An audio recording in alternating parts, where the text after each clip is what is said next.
A paz, irmãos. Vamos desejar a todos vocês uma ótima terça-feira para quarta-feira. Começamos à meia-noite hoje a falar o segundo dia da palavra. Aqui nós vamos falar no livro de Mateus, capítulo 3. E vamos também falar sobre o resumo da palavra. Vou tentar interpretar. Eu tenho uma Bíblia de estudo. O nome da Bíblia de estudo, até foi bom eu olhar. O nome da Bíblia de estudo, ela é... Deixa eu pegar aqui. Conteúdo Antigo Novo Testamento, traduzido em português por João Ferreira de Almeida. Edição corrigida e revisada. Fiel ao texto original. Almeida corrigida, fiel. ACF. Tá? Então vamos lá. No livro de Mateus, capítulo 3, diz assim. Pregação de João Batista. E naqueles dias apareceu João a Batista, pregando no deserto de Judéia, e dizendo, arrependei-vos, porque está próximo o reino dos céus. Na tradução, arrependei-vos. A base da pregação de João Batista era o arrependimento. Essa é a principal condição para a entrada do reino de Deus. O verdadeiro arrependimento consiste em abandonar o pecado e em sentir profunda tristeza por tê-lo cometido. É diferente de remorso, que não passa de um mero sentimento de inquietação na consciência, e com isso faz com que depressa a pessoa volte a cometer os mesmos pecados. O arrependimento, por sua vez, vem de uma mente consciente e decidida a mudar. O próprio Espírito Santo é quem provoca esse desejo dentro daqueles que é sincero e que atende a sua palavra. Então, o que a palavra está falando assim? Tem pessoas que cometem o pecado e se fica com remorso, isso aí não é arrependimento, e volta a cometer depois de alguns dias, meses, semanas, comete o mesmo pecado. Esse aí não se arrependeu, tá? Então, esse aí só teve só um remorso, um tormento de consciência. E o verdadeiro arrependimento é aquele que tu vai cometer o pecado, vai saber que é errado, tem consciência que cometeu o pecado, saber que é errado e vai ficar aquilo ali na cabeça para querendo não cometer de novo, né? Buscando a santificação, buscando andar no correto com Deus. Então, o verdadeiro arrependimento é o arrependimento de consciência. Tu saber que tu cometeu o pecado e está arrependido e não quer cometer mais. E vai orar a Deus para Deus tirar essa dor do teu coração e tirar esse desejo de tu cometer de novo o pecado. E tu todo dia vigiar. Então, muitas vezes as pessoas falam assim, só se o Espírito Santo vir e me tirar. Não. Vocês vão ver que na pregação de João Batista ele fala que primeiro somos nós. O primeiro passo, quem dá é nós. Eu não quero mais beber, eu não quero mais fumar, eu não quero mais a droga, eu não quero prostituir. E vamos continuar. E quando vem o desejo sobre nós orar ou dar a Deus, Deus manda o Espírito Santo e tira, o Espírito Santo tira esse desejo de nós cometer de novo o pecado. Esse é o verdadeiro arrependimento. Continuando. No Mateus 3, 7 agora. 3, 4. E este João batinha as suas vestes de pelos de camelo e um cinto de couro em torno dos seus lombos, e alimentava-se de gafanhotos e de mel silvestre. Então ia ter com ele Jerusalém e toda a Judéia e toda a província adjacentes ao Jordão, e eram por ele batizados no rio Jordão, confessando os seus pecados. E vendo ele muitos dos fariseus e dos saduceus que vinham ao seu batismo, dizia-lhes, raça de víboras, quem vos ensinou a fugir da ira futura? Vamos lá na tradução agora. Os fariseus e os saduceus eram um grupo religioso muito influentes entre os judeus. Os fariseus se destacavam mais perante o povo, porque ostentavam a posição de cumpridores da lei de Moisés. Eram tidos como homens santos e piedosos, mas, na prática, eram falsos e mentirosos. Diziam às pessoas que a única maneira de obter a salvação era por meio da lei. Exigiam que todos obedecessem a ela. No entanto, eles mesmos não praticavam o que ensinavam. Além disso, valorizavam mais as tradições do que as escrituras sagradas. Já os saduceus faziam parte de uma seita composta de pessoas mais ricas e influentes. Alguns eram comerciantes e aristocratas, e outros vinham da família de sacerdotes, porém não criam em milagres, em nada que envolvesse o sobrenatural. Diziam crer na Escritura, mas deturbavam os seus ensinamentos. Eram adversários dos fariseus e muitos religados aos romanos. Ainda usava a religião para se infiltrar entre os poderosos e políticos. Então vocês vão ver, irmão, que a Bíblia está falando que João Batista era um homem que foi constituído por Deus para pregar o evangelho. E as pessoas que eram conhecedor da lei, o sacerdote hoje, como se fosse pastor, bispo, diácono, pessoas que já nasceram dentro da igreja, e quando encontrasse uma pessoa que está pregando a palavra verdadeira e simples, não aceitava, dizia que era perturbado, dizia que era endemoniado, dizia que não via de Deus. E hoje é a mesma coisa. Aí o que acontece? Eu uso a palavra, né? Vem um pregador, uma pessoa que se diz ser título de pastor ou bispo, perturbar a lei, dizendo que não, que aquele irmão está errado, que a Bíblia diz isso, que a Bíblia diz isso, que quem vai te curar vai ser a arca tal, quem vai te curar vai ser o lenço, começar a perturbar a palavra, e na realidade não tem nada a ver. Hoje, depois que Jesus veio, quem salva é Jesus, quem cura é Jesus, quem faz é Jesus. Jesus, ele manda Deus do começo, nós só obedecer. Ele fala assim, é mais fácil tu obedecer do que sacrificar. E hoje em dia todo mundo manda tu sacrificar. Manda tu sacrificar teu carro, tua casa, teu dinheiro, teu salário, manda tu dar 10, 20, 30, 40%, faz voto, campanha, mas no final não pregam Jesus, que é o principal que tinha que ter na Bíblia. É isso que João está falando. Né? E não é para, ele não está falando para o povo, ele está falando para sacerdotes, para pessoas constituídas, né, que nasceram dentro da religião, que no caso são crentes. Vamos lá, continuando. Mateus 3, versículo 9. E não presumais de vós mesmos, dizendo, temos por pai Abraão, porque eu vos digo que mesmo desta pedra Deus pode suscitar filhos a Abraão.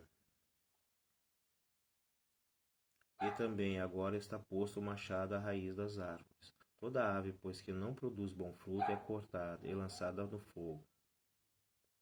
Eu, em verdade, vos batizo com água para o arrependimento, mas aquele que vem após mim é mais poderoso do que eu, cujas sandálias não sou digno de lavar. Ele vos batizará com o Espírito Santo e com fogo. Vamos lá. Na tradução, o que significa? Batismo com o Espírito Santo e com fogo. O batismo com o Espírito Santo é o selo e a plenitude de Deus em nós. Isso significa revestimento de poder, força, coragem, intrepidez e audácia para viver tal qual viveu o Senhor Jesus na terra. Atos 1:8. Já o batismo com fogo é considerado uma provação severa que acontece logo após o batismo do Espírito Santo. Certamente todos os verdadeiros seguidores da palavra de Deus passarão por grandes provações por causa da fé. Irmãos, vocês vão ver que as pessoas falam assim, vem cá, tu vai ser batizado com o Espírito Santo. As pessoas são batizadas com o Espírito Santo, realmente, muitos são batizados. E no batismo vem a aprovação. Vem a aprovação na tua saúde, na tua vida sentimental, vem a aprovação na tua vida financeira, vem várias provações. E nessa aprovação, as pessoas muitas vezes que é Satanás, e não. É o próprio Espírito Santo nos conduzindo para nós ser forjado no fogo, na dor. Por que Deus ele faz isso? Porque não adianta Deus ele chegar e dizer assim, eu vou te batizar com o Espírito Santo, e agora tu vai ter plenitude. Só que quando vem uma catástrofe sobre a tua vida, vem algum problema, tu não tem estrutura, né, emocional, ou tu não tem estrutura psicológica para conseguir ter uma solução daquilo dali. Então tu te capacita com o Espírito Santo para isso. O Espírito Santo ele te enche da presença dele e automaticamente depois ele vai te forjar, tu passando pelo fogo, passando por alguma situação, para te poder ter base, né, profundidade com Deus. Continuando. Em sua mão tem a pá, e limpará a sua eira, e recolherá no celeiro o seu trigo, e queimará a palha com fogo que nunca se apagará. Batismo de Jesus. Então veio Jesus da Galiléia ter com João, junto a Jordão, para ser batizado por ele. Vamos lá. O que significa isso? O batismo de Jesus. Seu batismo nas águas é para os arrependidos, porque o Senhor Jesus precisou ser batizado, uma vez que jamais cometeu qualquer tipo de pecado. Para entendermos isso, é preciso saber que ele nasceu como todo ser humano, mas com uma grande diferença. Ele foi gerado no ventre de Maria, por obra da graça do Espírito Santo. 1:8. A sua manifestação no mundo, antes de morrer, ressuscitar, ser glorificado, foi exclusivamente humana. Daí a razão pelo qual era imprescindível receber tanto o batismo das águas quanto o batismo com o Espírito Santo. Afinal, como homem, ele precisava de condições especiais para sobrepujar os desejos da sua carne e exercer o seu ministério pelo qual veio. Então, o que a palavra está falando? A palavra está falando assim, que cada pessoa ela é batizada com o Espírito Santo, mas cada pessoa tem seu propósito na terra constituído por Deus. Então, quando tu está buscando a Deus e tu é batizado pelo Espírito Santo, ou Deus tem um propósito, ele coloca e te capacita para aquilo dali. Mas só que quando Deus te capacita, tu tem que ter consciência que aquilo dali é para a glória de Deus. E hoje em dia o que acontece? Deus ele te capacita, faz a pessoa crescer, a pessoa pega tudo que Deus deu para ele e dá para o mundo. Vai para a prostituição, vai para o engano, troca por dinheiro, troca por fama, troca por tudo. E Jesus não. Jesus ele foi capacitado, nasceu no ventre de Maria pelo Espírito Santo, né, e veio fazer a obra para o Pai. E até hoje foi feito, está fazendo a obra. Até hoje não parou. Vamos lá, irmão, continuando.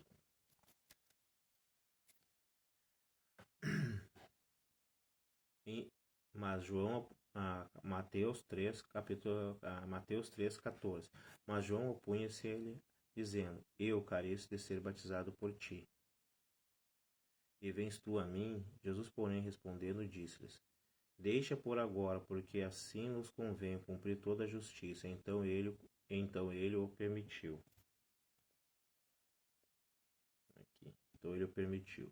E sendo Jesus batizado, subiu logo da água. Eis que se lhe abriram os céus, e viu o Espírito de Deus descendo como pomba, e vindo sobre ele.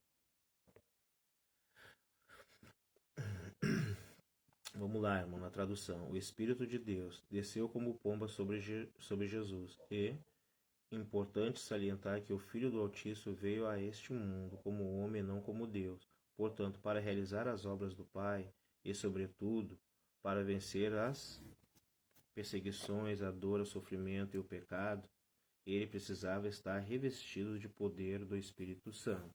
Foi esse poder que o capacitou a resistir a todas as pressões do inferno e se tornar o redentor de toda a humanidade.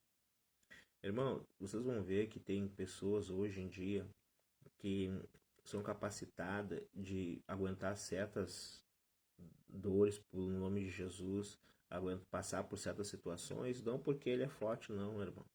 Eu estudando um pouco a palavra, fazendo um pouco de teologia, eu aprendi que aquelas pessoas que eram comidas por leões, eram sacrificadas, eram cortadas no meio, eram jogadas no óleo fervente, de cabeça para baixo, arrancando pele, essas pessoas elas eram capacitadas por um poder sobrenatural, porque logicamente o ser humano natural não ia conseguir fazer isso aí. Então, tu estudando, tu vai entender que Deus capacita, sim, as pessoas a desempenhar tal função. Deus, ele dá poder, autoridade sobre desempenhar a função que Deus colocou para nós fazer aqui na Terra, tá, irmão? Então, nunca é o homem que faz, o homem não pode, o homem não aguenta nada, não aguenta uma agulha, mas quando o Espírito Santo, ele habita em nós, ele nos capacita, nos dá sabedoria e poder para exercer a função.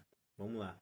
Tentação, tem a segunda hipótese também que é falada, né? Eu sempre falo uma, ali que no caso são duas. Vamos lá. Mateus 16, 17 de novo. E sendo Jesus batizado, subiu logo da água. Eis que se lhe abriram os céus, e viu o Espírito de Deus, descendo como pomba e vindo sobre ele. E eis que uma voz dos céus dizia: Este é o meu Filho amado, em quem me comprazo. Vamos lá na tradução, na segunda tradução, Trindade Divina. Temos nesses versículos uma descrição gloriosa da manifestação da Santíssima Trindade, o Filho, sendo batizado nas águas, o Espírito Santo vindo sobre ele em forma de uma pomba, e a voz do Pai identificando no céu o seu Filho amado. O Senhor Jesus são três pessoas distintas, mas, ao mesmo tempo, um só Deus. Como isso é um mistério, devemos nos alegrar por termos, como isso é um mistério, devemos nos alegrar por termos essa base de conhecimento, uma vez que o oculto fica para o Senhor. Deuteronômio 29, 29. Vocês vão ver, irmão, que a pessoa, quando ela busca a Deus, ou está buscando a Deus no jejum e na oração, Deus te capacita. Tu consegue ouvir a voz de Deus. Deus fala, manda anjos falar contigo. Deus te dá instruções. Isso aí, vocês vão ver que a Bíblia, todo mundo fala assim, a Bíblia é para todos. Vocês vão ver que eu estou lendo, a Bíblia não fala que ela é para todos. A Bíblia fala para aquele que crê e busca Jesus. Aquele que confessa Jesus, aquele que confessa o Pai, a Bíblia é para esse tipo de pessoas. Então, hoje em dia, todo mundo fala que a palavra de Deus é para todos. E a Bíblia diz que a palavra de Deus é só para aqueles que buscam a Cristo, aqueles que querem salvação ou aqueles que Deus tem propósito. Tá? Então, eu estou pregando a Bíblia mesmo, simples e raiz. Não estou inventando, nem falando nada que eu acho que é. Está tudo na palavra. Tentação de Jesus. Mateus 4. Então foi conduzido Jesus pelo Espírito ao deserto para ser tentado pelo diabo. Vamos lá. Introdução. Então foi conduzido Jesus pelo Espírito ao deserto. É interessante notar que foi o próprio Espírito Santo quem conduziu o Senhor Jesus ao deserto. Isso mostra que, por meio das tentações sofridas por parte do diabo, ficaria evidenciado a obediência, a dependência, a fidelidade, a santidade do Filho diante do Pai. Essas atribuições eram indispensáveis para que houvesse o testemunho tanto no céu quanto na terra, de que o Messias era o Cordeiro perfeito, sem nenhum pecado ou culpa. Somente assim ele poderia ser aceito como sacrifício vivo pelo pecado de toda a humanidade. No nosso caso, o deserto pode vir devido a erros ou a más escolhas. Portanto, o deserto é um período de disciplina e de correção para nós. Hebreus 12, 6, 8. Porém, pode ser também um período em que exerceremos nossa confiança quando formos conduzidos para lá, por meio da injustiça ou de outras situações que desconhecemos, como ocorreu com José, que foi injustiçado pelos seus irmãos. Gênesis 37. Mas tudo isso estava dentro do projeto de Deus para ele e o seu povo. O deserto é a escola, onde o Espírito Santo forma homens e mulheres para o seu serviço e para os seus propósitos. Vocês vão ver, irmão, que muitas vezes o próprio Espírito Santo ele te conduz para aquele deserto. Vamos lá. Quando tu tá fazendo a obra para Deus e aí vem uma pessoa enferma ou vem uma pessoa perturbada, ou sei lá como Deus vai mandar para a pessoa, e tu vai orar pelaquela pessoa. E a pessoa é curada, recebe o livramento. A pessoa vai chegar em casa, todo mundo vai começar a apontar o dedo para a pessoa, dizendo que a pessoa está perturbada, que a pessoa não é de Deus, não sei o que, e começa a falar mal de ti. No caso que Deus te usou para te curar aquela pessoa. E muitas vezes o próprio Espírito Santo ele te conduz para o deserto para te forjar o teu caráter, as tuas atitudes, a tua personalidade. E muitas vezes nós achamos que é Satanás, e muitas vezes não é. É o próprio Espírito Santo que quer nos mudar, quer que nós tenhamos um coração compassivo, quer que nós tenhamos mais amor, mais intimidade, sermos mais íntimos de Deus. E muitas vezes também nós vamos pelo deserto pelas nossas escolhas erradas, que nós fazemos coisas erradas no passado e achando que por causa nós estamos buscando Deus, nós não vamos pagar. E muitas vezes Deus ele vai querer que tu pague aquela situação. Vamos continuar, irmãos. Mateus 4, 2. E tendo jejuado 40 dias e 40 noites, depois ele teve fome. E chegando-se a ele, o tentador disse: Se tu és filho de Deus, manda que essas pedras se tornem pães. Vamos lá, a tradução. Teve fome. O diabo conhece as necessidades mais urgentes de cada um. Ele sabia que, embora Jesus fosse divino, também possuía um corpo físico, como o nosso, sujeito à fome, à sede, ao sono, ao cansaço. Depois de 40 dias de jejum, é lógico que ele sentia muita fome. Foi aí que Satanás lhe fez uma proposta desafiadora. Se tu és filho de Deus, manda que essas pedras se tornem pães. Caso o nosso Senhor tivesse dado atenção àquelas palavras, sairia da sua condição humana e agiria como Deus. Isso o impediria de ser sacrificado pelos nossos pecados, pois não poderia assumir o nosso lugar na cruz como Deus, e sim como homem. Às vezes somos também desafiados na nossa fé, pois o diabo usa pessoas para nos dizer onde está o seu Deus, porque ele não o livra desta situação e precisa discernir quem está por trás dessas palavras, a saber, que a sua intenção é semear dúvida em nosso coração. Vamos lá, irmãos. Vocês vão ver que quando vocês estão buscando Deus, vocês têm que se apartar da aparência do mal, das coisas erradas, andar na obediência. E muitas vezes, quando nós estamos andando nas obediências, quando você está buscando a Deus, nós padecemos no começo, ou muitas vezes nós padecemos, sentimos fome, desejos, né? Não conseguimos realizar projetos, né? Ficamos frustrados em tentar alguma coisa, não conseguimos, mas muitas vezes Deus está nos dando livramento e nós não sabemos. E aí o que acontece? Quando nós vemos pessoas ímpias vencendo, quando eu falo ímpio, eu falo do mundo, tá? Pessoas que não estão buscando a Deus vence, e o cristão que está buscando a Deus, orando, buscando, jejuando, não está vencendo, nós mesmos, o inimigo, ele entra na nossa mente e fala assim, mas e aí, tu está passando fome, está passando necessidade, cadê teu Deus? Será que essa igreja está errada? Será que esse teu pastor está errado? Será que esse Deus está servindo está certo? Será que tu está em algum erro? Então o diabo, ele é ardiloso. Ele coloca essa dúvida. Por isso que eu falo que questão de discernimento de espírito, né? A pessoa tem que buscar um dos dons que chama de discernimento de espírito, para saber naquele momento quem está falando contigo. O discernimento de espírito, ele fala tanto de pessoas, de locais, de ambiente. Por isso que quando tu busca a Deus, o Espírito Santo não deixa o inimigo te enganar. Tu vai saber exatamente quem está falando da boca daquela pessoa ou aquela situação da onde está vindo. Vamos continuar. No segundo também, na segunda versão, o tentador diz: a Bíblia é a palavra de Deus, mas nem tudo o que está escrito nela procede da boca do Senhor. Isto é, todo o seu conteúdo foi devidamente inspirado para fazer parte do compêndio sagrado, a fim de instruir o ser humano. Porém, é importante ressaltar que, em alguma narrativa, há o registro de falas de homens simples e até do próprio Satanás. O Altíssimo permitiu isso na composição da obra para que todos vejam a ação do mal, o pecado, os erros e os acertos dos homens. Diante disso, cada um de nós pode extrair o ensinamento necessários para o caminhada da fé rumo à vida eterna. Vamos lá. Deus, ele criou o homem à sua imagem e semelhança. E vocês vão ver que na Bíblia ele fala assim que Deus sabe até o fio do cabelo que está na tua cabeça. Deus, ele sabe quem vai para o céu e quem vai para o inferno.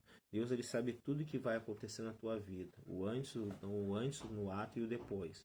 Então tudo foi obra para Deus. Todas as coisas ruins que os homens fizeram, Deus deixou escrito na Bíblia para o homem entender que se ele seguir aquele caminho, pode acontecer isso com ele. Que o final dele será trágico. E se ele seguir aquele outro caminho, pode acontecer aquilo ali com ele ser bem sucedido. Mas ele falou que o pensamento de Deus é pensamento de paz.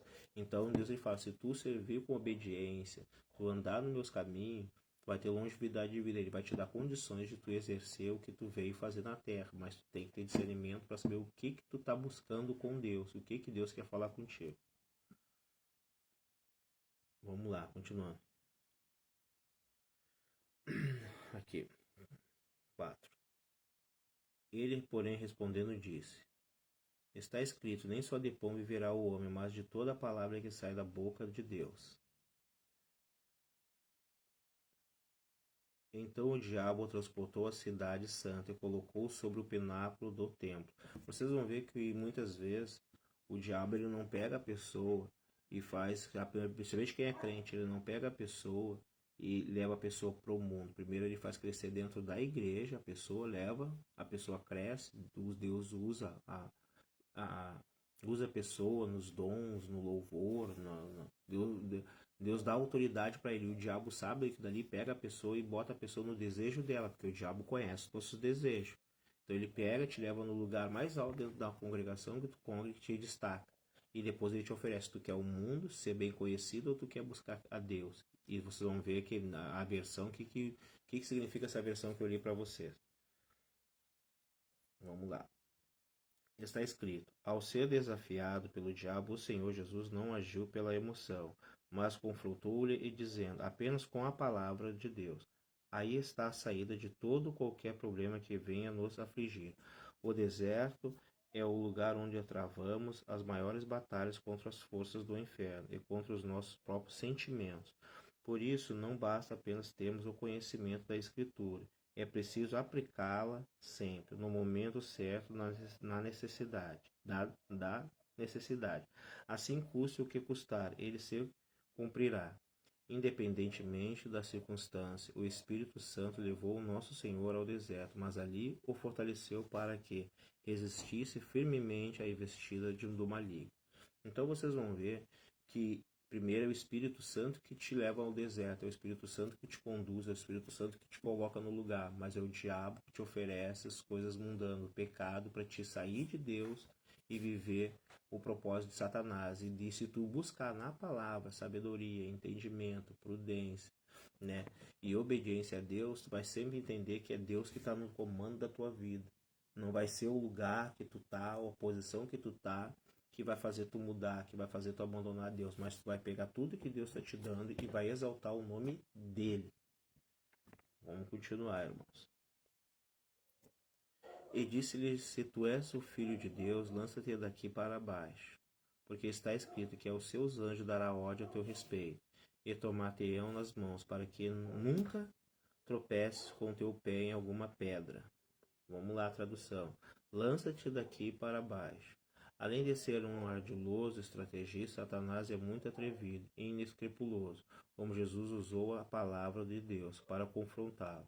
Ele imaginou que se tivesse o mesmo poderia confundir e levar a Messias a pecar contra o Senhor.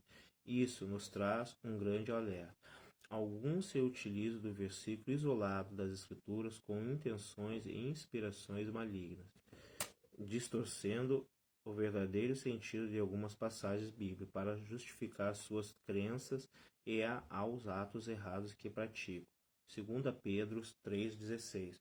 O espírito do engano tem trabalhado para confundir as pessoas e fazê-las perder a salvação. Por isso é preciso vigiar a todo momento. Quem tem o Espírito Santo jamais será enganado. Então vamos lá. Vocês vão ver que eu estou falando sobre a Escritura e a Bíblia está falando ali que não está falando para todo mundo. Ele está falando para as pessoas que querem buscar Deus. Ele está falando para as pessoas que são cheias do Espírito Santo. Ele está falando bem claro. Se tu é cheio do Espírito Santo, o Espírito Santo não vai te deixar enganar das falsas doutrinas. Quando a pessoa muda a palavra para perverter a palavra, para te fazer tu pecar, para fazer tu errar. Por isso que o discernimento é andar com Deus. Ele tem que estar bem aguçado, tem que ser uma pessoa que de oração, de jejum, de obediência a Deus. Porque não adianta só jejuar, não adianta sacrificar e tu não for uma pessoa de obediência. Quando tu está buscando a obediência a Deus, andando no princípio de Deus, o mundo não vai te entender, o mundo vai dizer que tu é duro, o mundo vai dizer que tu é isso e aquilo, mas não, tu está fazendo a palavra de Deus, e Deus ele fala contigo direto. Vamos lá. Disse-lhe Jesus, também está escrito, não tentarás o Senhor teu Deus. Novamente o transportou o diabo a um monte muito alto e mostrou-lhe todos os reinos do mundo e a glória. E disse-lhes, tudo isso te darei, se prostrado e me adorares. Então vocês vão ver que depois, quando nós estamos dentro da igreja, Deus nos usa, nos abençoa, acabamos nós se destacando dentro daquela área, na obra de Deus. O inimigo ele sabe, ele te leva para o mundo e mostra outros reinos que ele coordena no mundo, as coisas pecaminosas, para dizer, se tu me adorar, eu vou fazer tu crescer, eu vou fazer o mundo todo te buscar, tentando perverter, porque ele não é dono nem do inferno, então ele vai tentar te enganar. Vamos lá. Agora eu vou falar sobre a tradução. Vamos lá. E mostrou-lhe todos os reinos do mundo. Essa foi a terceira investida do diabo contra Jesus. Ele imaginava poder encher os olhos do nosso Senhor, oferecendo-lhes as riquezas e a glória deste mundo. Satanás explora a fraqueza humana, pois sabe que muitos homens são tomados pelo desejo de poder. O diabo tenta convencer as pessoas a adquirirem riqueza por meio de corrupção e desonestidade do suborno, do roubo, ou de acordo com os de acordo com do roubo ou de acordo com ele. Há quem tenha feito pacto com Satanás, oferecendo-lhe a própria alma em troca de sucesso e riqueza. Se mesmo sabendo que era Jesus, ele foi capaz de lhe fazer tal proposta, imagine que fará em relação a todos nós. É importante entender que o diabo tentou Jesus na sua condição humana e não divina. Então vamos lá. Quando tu está buscando o Espírito Santo, na tua vida, intimidade com Deus, no mundo espiritual, ele não vai te tentar. Porque ele vai ver se tu é uma pessoa de oração, de jejum, de busca, intimidade, de renúncia, de obediência. Ele não vai te tentar porque ele vai perder.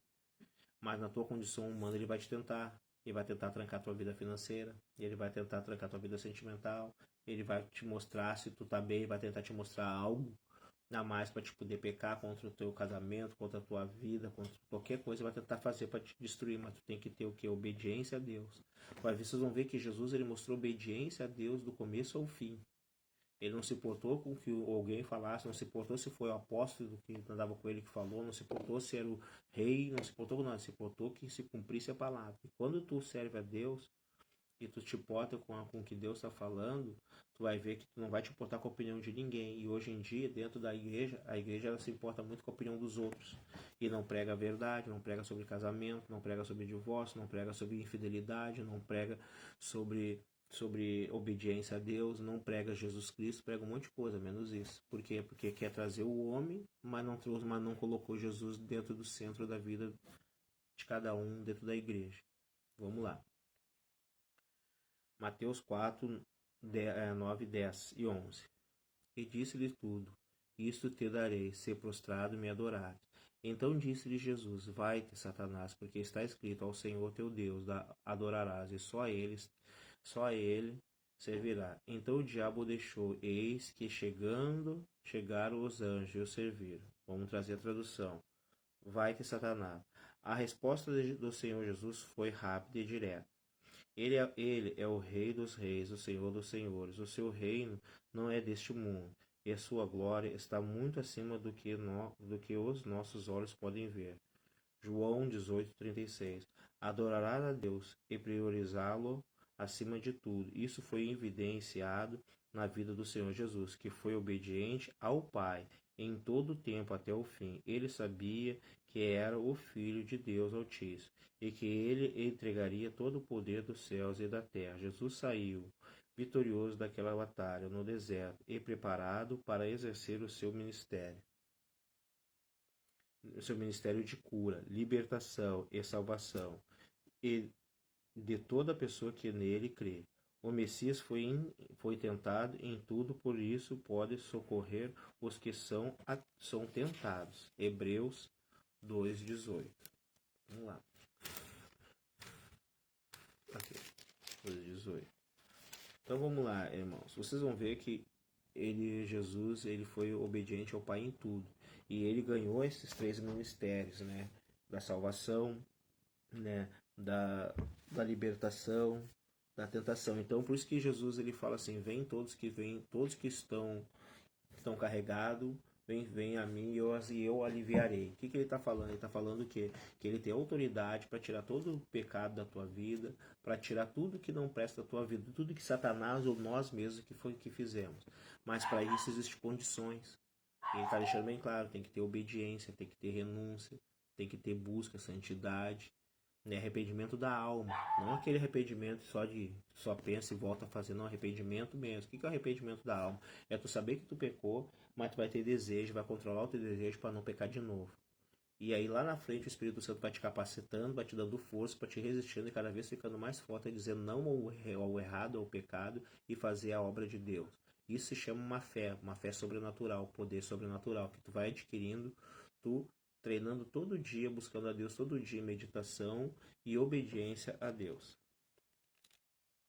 Vamos lá. Jesus começa o seu ministério. Jesus, porém, ouvindo isto,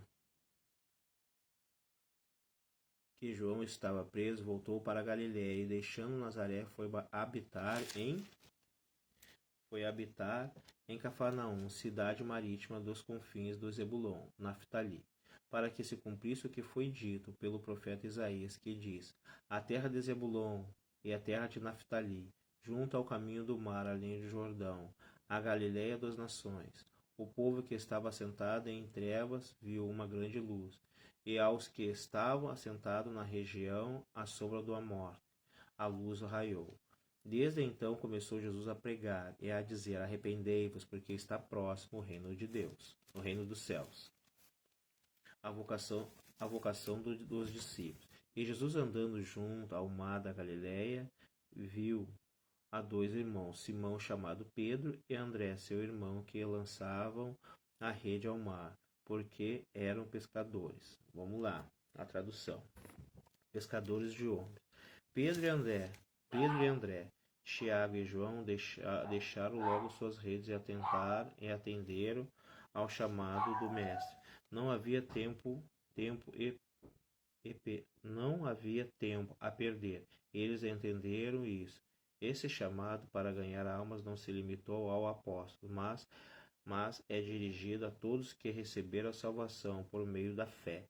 Quem é salvo, independentemente do título ou da posição que ocupa, responde a essa chamada e coloca o seu corpo e a sua vida à disposição do Espírito Santo.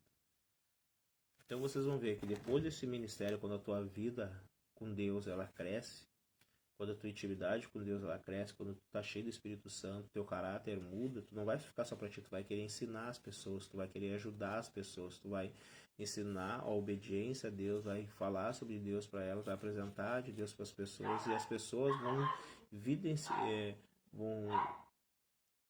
vão ver realmente se Jesus Cristo está na tua vida através das tuas atitudes, porque quando tu tá andando em obediência com Deus, isso eu falo na prática, tu anda em obediência com Deus, tu busca Deus, o que sai da tua boca, ela sai com peso do Espírito Santo, que quando tu fala, tu convence a pessoa. Não é o homem falando, não é o fulano falando, não, é o Espírito Santo.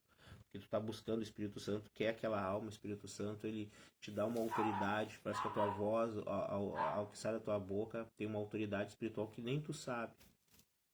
Continuando.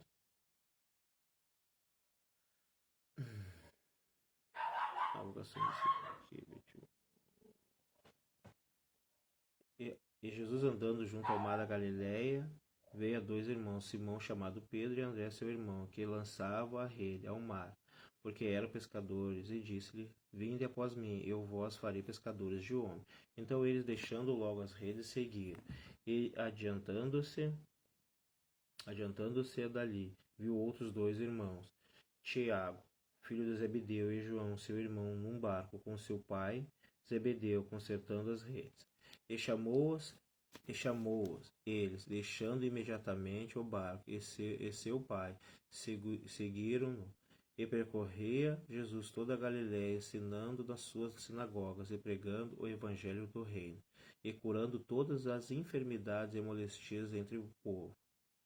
E a sua fama ocorreu por toda a Síria, e traziam-lhes todos os que padeciam oprimidos por várias enfermidades e tormentos, os endemoniados, os lunáticos, os paralíticos, e ele os curava. E seguiam uma grande multidão da Galiléia, de Decápolis, de Jerusalém, de Judéia e de além do Jordão. Vamos lá na tradução. Ensinando, pregando e curando. Irmão, vocês vão ver que quando eu falo muitas vezes assim, o que é uma igreja? A igreja tem que ter esses três sinais. Ele tem que ensinar, tem que pregar e tem que curar. Então tem que ter cura, libertação, tem que ter os sinais de Deus, né, em ensinamento. O ensinamento mesmo bíblico é falar do arrependimento, que as pessoas têm que se arrepender, têm que obedecer a Deus, não à igreja, é a Deus. Obedecer os mandamentos de Deus, obedecer a Cristo, sacrificar o pecado, dizer não ao pecado, as coisas erradas, e ser obediente a Deus. Então vamos lá. Ensinando, pregando e curando. Temos aqui a descrição do tripé do ministério de Jesus. Ele ensinava as multidões acerca do reino de Deus, pregava a libertação e a paz aos aflitos. Então vamos lá, ele pregava a libertação e a paz aos aflitos, curava e libertava. E atendia as necessidades das pessoas, curando todos os tipos de enfermidade. Ele trabalhava também com enfermidade, curava as pessoas de enfermidade da alma e enfermidade do corpo. O seu ministério era completo e serve de modelo para os que estão engajados nessa missão de levar as pessoas a uma vida abundante e, sobretudo, a salvação. Então, o ministério do homem de Deus tem que ter isso: cura, libertação, palavra. Então, o que acontece hoje em dia, principalmente aqui no Brasil, hoje em dia as pessoas querem muito falar da Bíblia, né? Mas poucos sinais. Tu vai olhar a vida da pessoa, o que a pessoa prega não condiz com o que ela fala.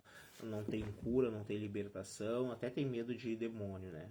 Então, e você vê que a Bíblia fala ao contrário, que a pessoa que é usada por Deus, né, ela tem que ter esses sinais, tem que ter o ministério de libertação, o ministério de cura, ensinamento da palavra, sabedoria, santidade, e principalmente a nossa vida tem que ser como tem que imitar Cristo.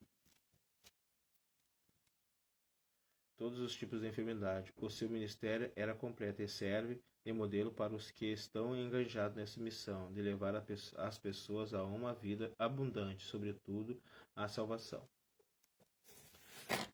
Paz, irmãos.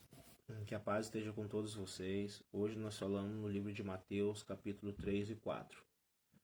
Quem está gostando aí, compartilhe todos os dias esse ano, à meia-noite, vai estar sendo falado da palavra de Deus, como a Bíblia ela fala.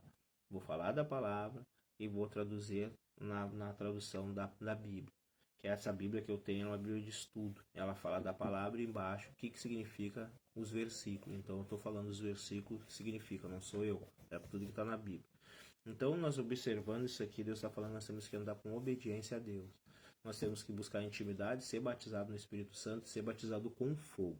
Então as pessoas que falam assim, vai ser batizado, tem que ser batizado com o Espírito Santo, tem que ser batizado na água para ser salvo, não. Tu vai ter que ser batizado com o Espírito Santo, tu vai ter que passar pelo fogo. O que é o fogo? Passar para fazer uma peneira em ti, te colocar em situações que tu vai ter que dizer não ao errado e dizer sim. Tu vai ter que perdoar, tu vai ter que ter um coração compassivo, tu vai ter que ter uma atitude, o teu caráter, tu vai ter mudança em tudo. Para quê? Para quando Deus quiser te usar na boa obra, Ele te usa.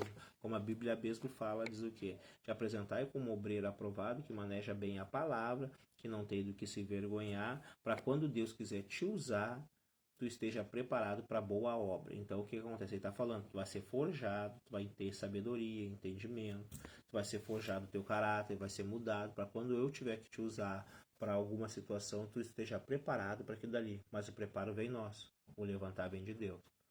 Que a paz esteja com todos vocês, irmãos. Em nome do Senhor Jesus. Amém.